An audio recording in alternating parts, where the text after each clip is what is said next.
Oh. Gimana Bang? Iya, jadi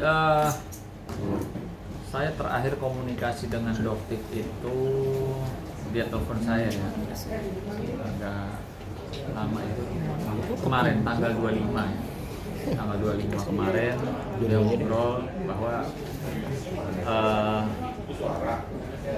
laporan polisinya yang di Polda Metro Jaya dan juga di Polres itu jalan, tetap jalan ya, dan belum ada pertemuan dari pihak atau perwakilan dari orang-orang yang dilaporkan oleh pihak Doktif. Yang pasti dengan adanya isu ya Doktif saat ini menjadi tersangka itu tidak membuat nyalinya Doktif itu menjadi ciut, atau tidak membuat Doktif menjadi stop untuk membela masyarakat terkait dengan dunia perskincarean. Itu yang kemarin disampaikan kepada saya, Mas Sunan, saya nggak akan bisa dibungkam ya, mau saya tersangka, mau ada yang datang nawarin duit, saya tidak mau, Mas Sunan. Saya cuma mau mereka betul-betul bisa memberikan skincare yang terbaik buat masyarakat. Artinya jangan sampai merugikan, apalagi mengakibatkan adanya korban dari penggunaan skincare mereka itu. Nah, itu kemarin yang disampaikan Dokter kepada saya. Jadi dia terus ya, statusnya dia atau uang dari pihak para mafia skincare pun tidak akan bisa menghentikan langkahnya untuk terus berada di sisi masyarakat, untuk terus ya mengawal para pelaku-pelaku yang cenderung memperkaya diri sendiri tapi tidak memikirkan masyarakat ya, berakibat mungkin terganggu kesehatannya dikarenakan skincare mereka. Dan itu yang membuat saya, wah Mbak ini ternyata tidak istilahnya tidak ada motivasi kayak dia review terus mau minta duit apa segala, enggak. Ternyata dia betul-betul, Mas Sunan, saya nggak ada damai loh Mas, termasuk dengan orang yang atau gerombolan SS ya, itu saya tidak akan mau damai. Bantu saya Mas Sunan ya untuk monitor kasus tersebut di Polda Metro Jaya. Siap Mbak, saya bilang.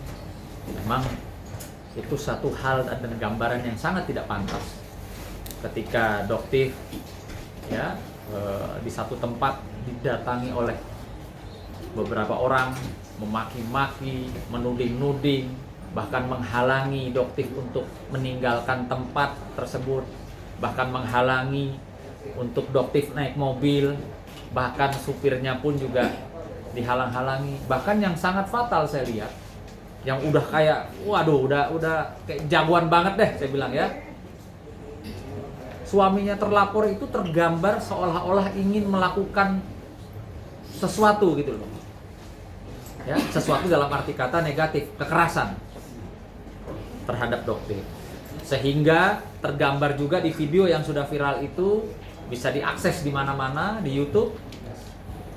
Sampai si terlapor pun juga menahan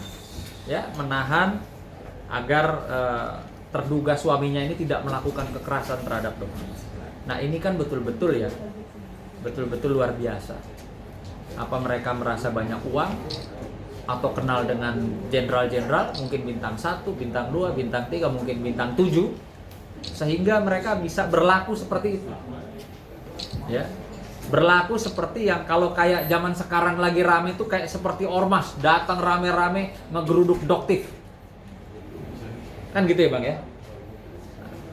Jadi jujur saya sangat mendukung Doktif, dan Doktif juga minta Mas Sunan bantu monitoring kasusnya ini agar supaya gerombolan-gerombolan yang berlaku ya seperti tidak tersentuh oleh hukum itu dapat diproses secara hukum, dapat ditahan ya sampai nanti ada putusan tentunya di pengadilan. Artinya Dokter sendiri tidak ciut ya dengan status yang digadang-gadang. Ini salah satu yang membuat saya salut. Memang pada saat itu Bang Nasrullah sudah bilang sama saya, ya mbakmu itu nyalinya ya begitu deh katanya, nggak ada takutnya. Tapi tidak ada takutnya itu kan karena ada alasannya, yaitu berada di sisi masyarakat, berada di sisi para pengguna skincare. Jangan sampai mereka menjadi korban, dirugikan secara kesehatannya, kulitnya, gitu loh. Karena memang pada saat RDP saat itu, saya dengan Bang Nahak di Komisi 6 DPR RI, Doktif membawa memang ada dari beberapa daerah yang menjadi korban akibat daripada produk-produk skincare tersebut, gitu loh. Jadi dia tetap pada prinsipnya, Mas Sunan aku terus loh, aku nggak iso dibungkam gitu loh.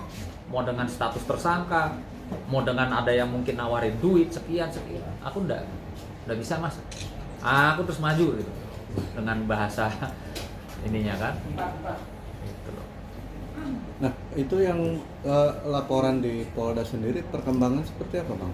Seperti yang saya sampaikan di pertemuan sebelumnya, saya juga sudah berkomunikasi ya dengan pimpinan di Direktorat Kriminal Umum bahwa ini prosesnya jalan. Tapi memang kemarin komandan juga memohon waktu ya kepada pelapor dalam hal ini Doktif, karena kan banyak orang yang diperiksa, banyak orang yang diperiksa para saksi-saksinya, lalu juga mengatur jadwalnya. Tapi pada prinsipnya proses hukumnya jalan. Dan saya tentunya saya dan Bang Nahak melihat secara kasat mata ini sudah terjadi satu peristiwa dari kejadian tersebut, beberapa dugaan pelanggaran pidana, ya, gitu.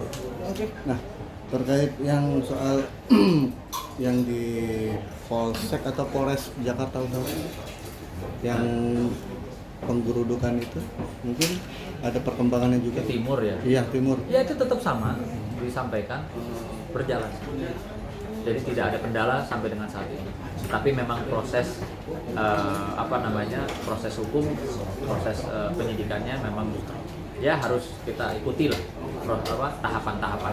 Ya, jadi mau saya tambahkan sedikit ya, bahwa dalam proses hukum sudah pasti setiap orang yang mungkin dilaporkan dan mungkin sebagai korban, pastikan ada tingkatan-tingkatan tahapan-tahapannya.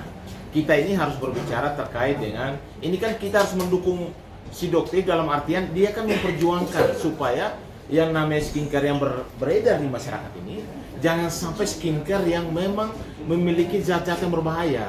Sebenarnya di seorang dokter itu kan kita harus dukung itu, karena pengguna skincare di Indonesia itu kan jutaan, bahkan puluhan juta. Nah kalau skincare yang beredar kalau ada bahan-bahan berbahaya, kan buat masyarakat juga sangat dirugikan.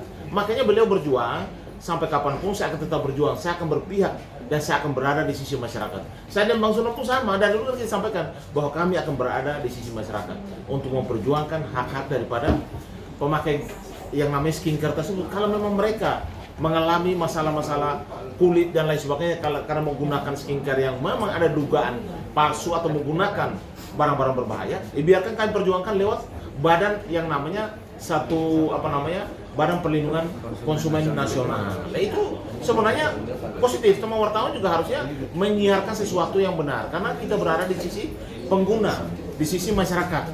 Ya, kalau ada mafia skincare ada kok, ya kan?